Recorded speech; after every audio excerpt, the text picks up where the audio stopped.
Good evening, everyone. Thank you so much for joining us for Transgender Day of Remembrance. My name is Nicole Parker, and I'm the project coordinator for Transaction Florida. It saddens me to share space with you today. When I think of Transgender Day of Remembrance, all I can think about are the beautiful trans and non-binary family members being murdered ruthlessly for living authentically. The violence and fear that plagues our community is constant. Can you imagine being targeted just for being you?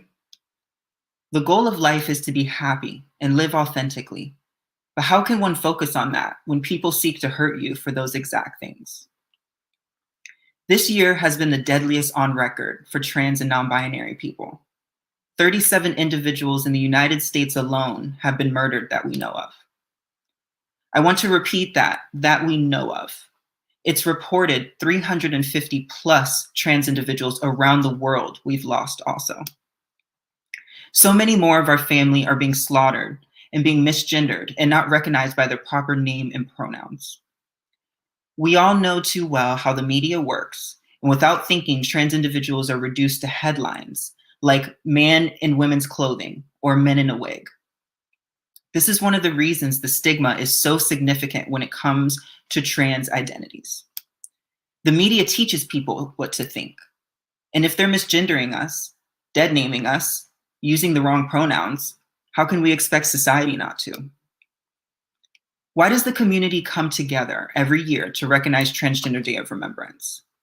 In a quote from TDOR's founder, Gwendolyn Ann Smith, Transgender Day of Remembrance seeks to highlight the losses we face due to anti-trans violence and bigotry. I am no stranger to the need to fight for our rights, and the right to simply exist is first and foremost. With so many seeking to erase transgender people, sometimes in the most brutal ways possible, it is vital and so important that those we lose are remembered and that we continue to fight for justice. As we know, society rarely acknowledges the struggles of trans folks. Since 1999, as a community, we've come together to remember those that we've lost. Many pivotal points in history, LGBTQ individuals have been at the forefront of those fights for rights for everyone. However, when it comes to our community, society rarely shows up. We realized early on that if people weren't acknowledging the family we're losing to trans violence, then we would have to do it ourselves. It is up to us to continue fighting. One thing that gives me hope is youth. They are living out loud, speaking up about causes that they feel are important. We must leave the world a better place than we found it. Trans and non-binary individuals are some of the most creative, authentic, and incredible beings. To my trans family, you are beautiful. Your experience is valid. Live out loud, and don't ever let anyone dim your light. We are now going to begin the reading of the names. We have amazing activists who are going to speak a bit to what TDOR means to them and then go on to read the names. I want to introduce the incredible Tatiana Williams. Hi, Tatiana. Good evening. Thank you for having me. I'm Tatiana Williams, Executive Director for Trans Inclusive Group here in South Florida, Broward County to be exact. And hi, Nicole. It's good to have you. This is not always a good time to want to meet or, but it's something that we need to do as a community. What I would like to share about TDOR is TDOR means a lot to me because in 1999, I lost a friend, a very close friend that was shot right in front of me. And at this time, I had no idea of what TDOR was about. So afterwards, a lot of my friends were murdered and policemen wouldn't do anything about it. So for me, it means a lot. Every time something happened to one of these individuals, I always reflect back on my life because I've been in a lot of situations myself.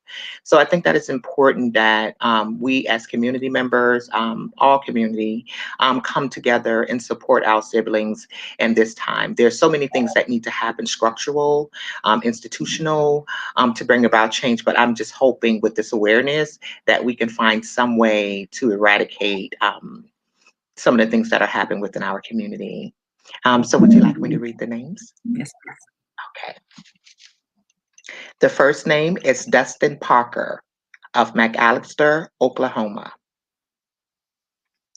Nulisa Luciano Ruiz of Roa, Beja, Puerto Rico. Yampi Mendez Jarocho of Mocha, Puerto Rico. Monica Diamond of Charlotte, North Carolina. Lexi of Harlem, New York. Joanna Mitzka of Baltimore, Maryland. Serena Angelique Velasquez Ramos of Hamachio, Puerto Rico. Thank you so much, Tatiana. Thank you. I would now like to introduce Christopher Cuevas. Hey, Nicole. Hi. Hi, everyone. My name is Christopher Cuevas, and I have the blessing of working with the Laughing Foundation, which is one of the largest funders of LGBTQ initiatives in the US South. And the question of why a day like this is so significant for me is a part of the lifeblood and history of our community. The rich trans and queer cultural heritage that we are fortunate and blessed to hold was gifted to us thanks to the tremendous work and grit of our ancestors and elders. And we owe it to them to recognize the enormity of the victories for which they achieved, the challenges they endured, and to celebrate their journeys. And in particular, it is the gifts of Black, Indigenous, and our ancestors of color to whom we owe the ability to exist in our truth. I want to live in a world where our transness is seen as a gift, where we can proclaim that we are mighty, powerful, divine, where we and the world recognize that trans people are the embodiment of resistance and the abundance of joy personified. We radiate strength with each sacred breath. We shatter conventions with each gentle movement. We break norms through our existence. We are trans. We are non-binary. We are freedom. And sadly, days like this serve as a reminder that we do not yet live in a world that allows this kind of freedom. And while in my lifetime, we may not be able to see that world realized, what I know is that we have the power to create these circles, to model this world, and to curate whatever spaces we control. We have the power to create a vision of this world where we are right now. Today is a time for these intense moments of reflection, to contemplate the memories of those no longer with us, to honor the legacies of the family members robbed from our beloved community. Let the work that we do be about making a world where one day, a day like this is no longer necessary, where we can live and revel in our truth unabashedly, where we can hold one another with love and abundance. Now let us recite these names and hold our loved ones close to our hearts. Leila Payeles Sanchez of Humacao, Puerto Rico. Penelope Diaz Ramirez of Puerto Rico. Nina Pop of Sixton, Missouri. Haley J. O'Regan of San Antonio, Texas. Tony McDade of Tallahassee, Florida. Dominique Fells of Philadelphia, Pennsylvania. Rhea Milton of Liberty Township, Ohio. Thank you so much, Christopher. I would now like to introduce Shay Cutliff. Hi. What TDOU means to me is remembering those who were lost to hate, remembering those lives that are so precious, that will never be at full fruition, that will never, excuse me. Okay, take your time. That will never experience a lot of things, and they were robbed. And it's a day for us to remember that we have a long way to go. When days like this are necessary, to remember the fallen people who've lost their lives living authentically, who have struggled immensely, and knowing that their last minutes here were not the most pleasant, and they were not met with love in those moments. And we are here to remember those people, to ensure that they are remembered, they're heralded and held up in honor, and they'll never be forgotten by any of us. We are a community that comes together when we need to, and we're strong out of necessity. I just pray for a day where I don't know someone on this list. This is the third year that I've known someone on this list. And it hurts every year. And that's why we do what we do. We raise our voices loud and we don't hide in the shadows. That's why we're advocates. That's why we're leaders. And that's why we're here, to make sure that these things don't continue to happen, and that the people who are lost this way will always be remembered.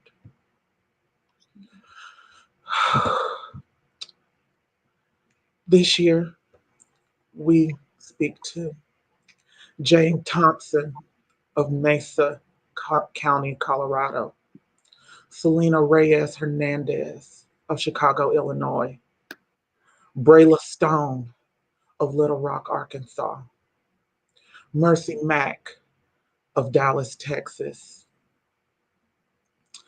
Shaky Peters of Baton Rouge, Louisiana, and Bree Black of Pompano Beach, Florida. We remember you. Thank you so much, Shay. I want to now introduce Paige Mahogany Parks. Hello, everyone. What Tidor means to me is a sad and a happy occasion for Trans Day of Remembrance for all the trans people we lost this year. Black trans people in particular need support right now. Despite progress in the fight for gay rights, we continue to suffer the potential legal consequences of racism and sexism. Lena Pop and Tony McDade are just other names in the disparately long list of Black trans people who were victims of anti-Black, anti-violence, who died at the hands of the police or someone they knew. And the police get these cases and they just ignore them. With that in mind,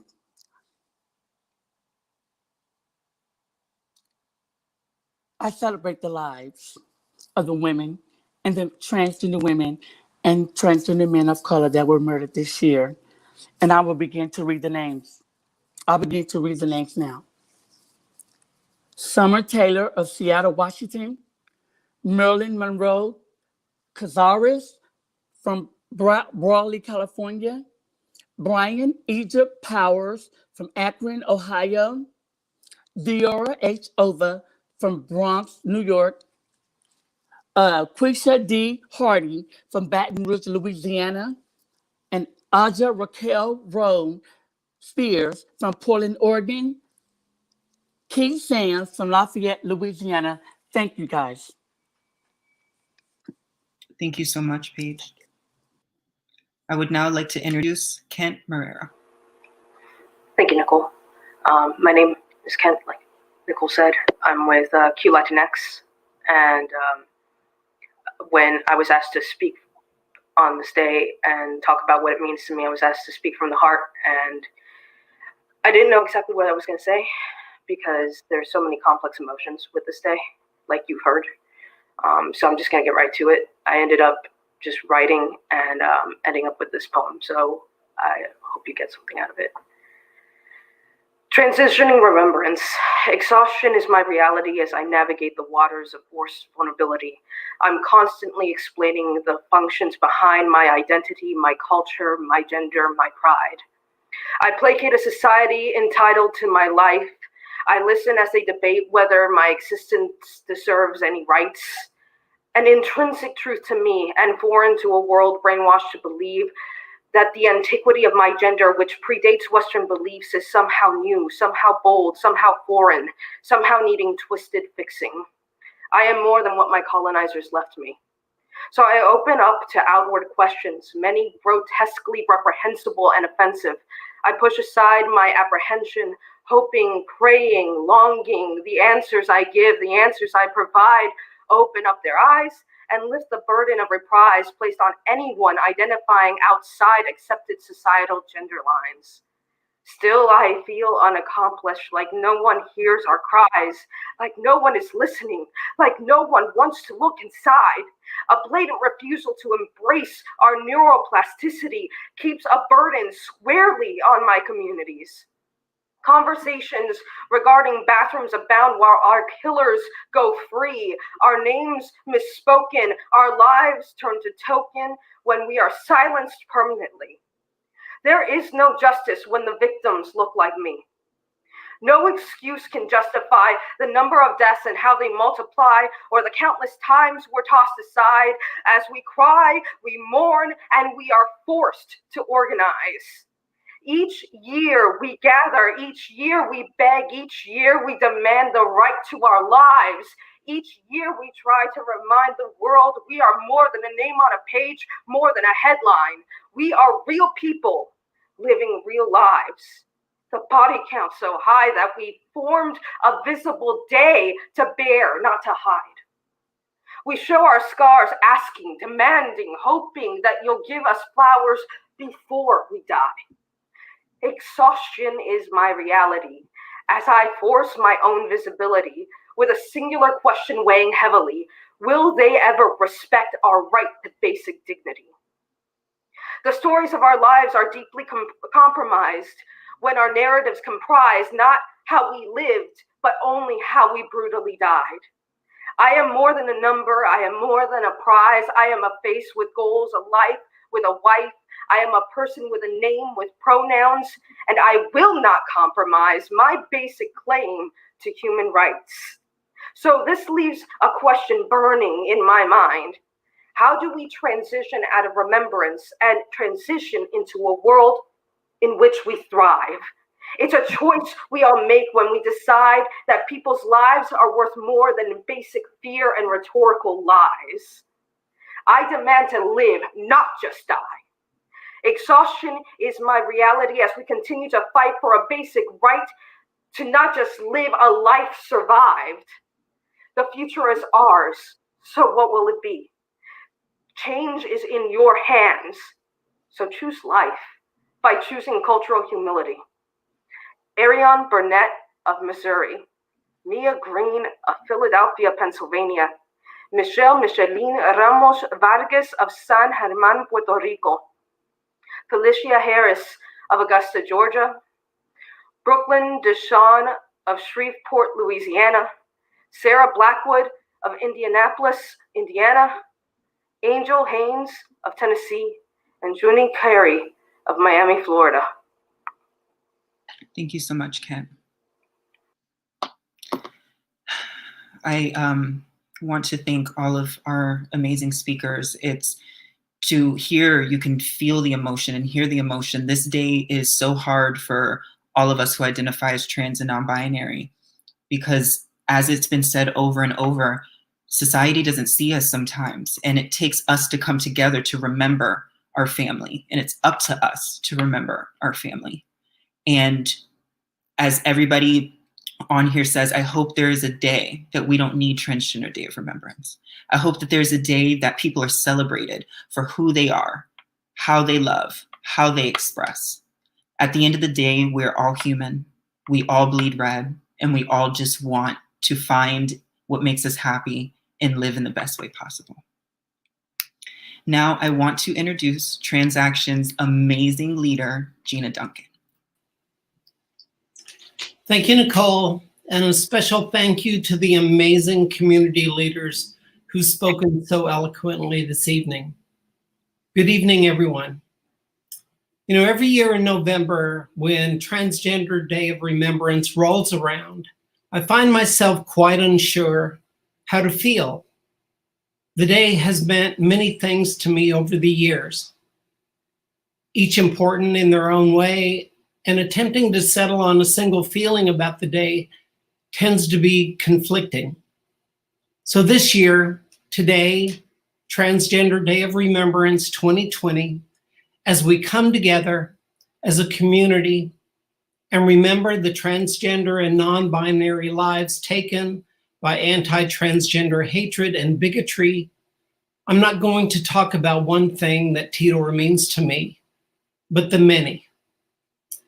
This year has been especially painful. This year, especially, I feel grief, sorrow, and anger. 2020 has been the deadliest year on record for transgender Americans. There have been at least 37 trans and non-binary people killed that we know of, including Florida's own Bree Black, Tony McDade, and Uni Carey just this week. And with each life lost, we lose so much: a beautiful smile, a one-of-a-kind soul, another powerful voice speaking out against injustice. We've endured relentless attacks from the Trump administration over the last 4 years, seeking to erase the transgender community with dehumanizing policies that have led to an increase in discrimination and gaslighting violence against the transgender community. We've seen it firsthand this year as hate violence across our country continues to spike. In years past, when fewer lives were lost, Transgender Day of Remembrance felt like a day for me to be hopeful, a day to imagine what the world might be like one day, to be filled with hope that someday, through awareness, through education, through enlightenment, some of the hatred towards the trans community would have fallen away and things would be better. Hoping that someday maybe someone's kids or grandkids might not have to go through what we went through if we keep moving forward, fighting against hate and violence. It's a day that inspires action, a day that reminds us to fight for equal rights and representation today so that future generations of trans people need not go through what we have endured. And honestly, some years, Transgender Day of Remembrance is a day when I feel all of these things, all of these emotions at one time. A heavy day where I mourn and remember, and I also denounce and hate and recommit to the cause. It's a day of community where I don't feel so alone. It's a day of mourning and a stark personal reminder of the risks of simply living my truth. It's a day to grieve for those whose identities were disrespected in death and those who deserve better than they got. It's also a day to be grateful that I live in a safe community where diversity and inclusion are valued. And it's a day that fills me with the determination to shout from the rooftops about the people and the places that have it worse than me. It's a day of joy to celebrate people who were brave enough to be themselves, no matter the cost. Some years, Tidor is a day when I feel blessed. I feel fortunate to be loved and to be surrounded by a community that shares the challenges of our time, that stands shoulder to shoulder with caring siblings committed to ending this epidemic of violence. It's hard for me actually to sum up exactly what Transgender Day of Remembrance means to me personally, as the answer changes from year to year. Transgender Day of Remembrance is sometimes one of these feelings, sometimes several, and sometimes all of them at once. It's a complicated, heavy day, but one I'll always take the time to pause and reflect and listen to my heart, breathe, remember, and take the time to feel and to heal. And perhaps most importantly, embrace those feelings with a call to action, to capture those deep-seated feelings and have them manifest in me a determination to find a way to stop the hate and stop the violence against our community. Until the day comes that this day, someday, is no longer necessary. Thank you so much for joining us. And thank you for all of your support. Gina, thank you so much for those powerful words. Friends, families, allies, please take care of yourself. If you have a trans or non-binary friend or family member, love them a little harder today. Let them know without a shadow of a doubt you care for them, love them, and support them regardless. Hopefully one day we will not need a TDOR. Hopefully one day trans violence will be eradicated and we can all just live our authentic lives without having to worry about looking over our shoulders. Take care of yourself today, family. I know today's hard, but at the end of the day, we're all here together. We must continue this fight. And until we don't have a TDOR, we're going to continue doing this work. So thank you all so much for joining us today. Have a great afternoon.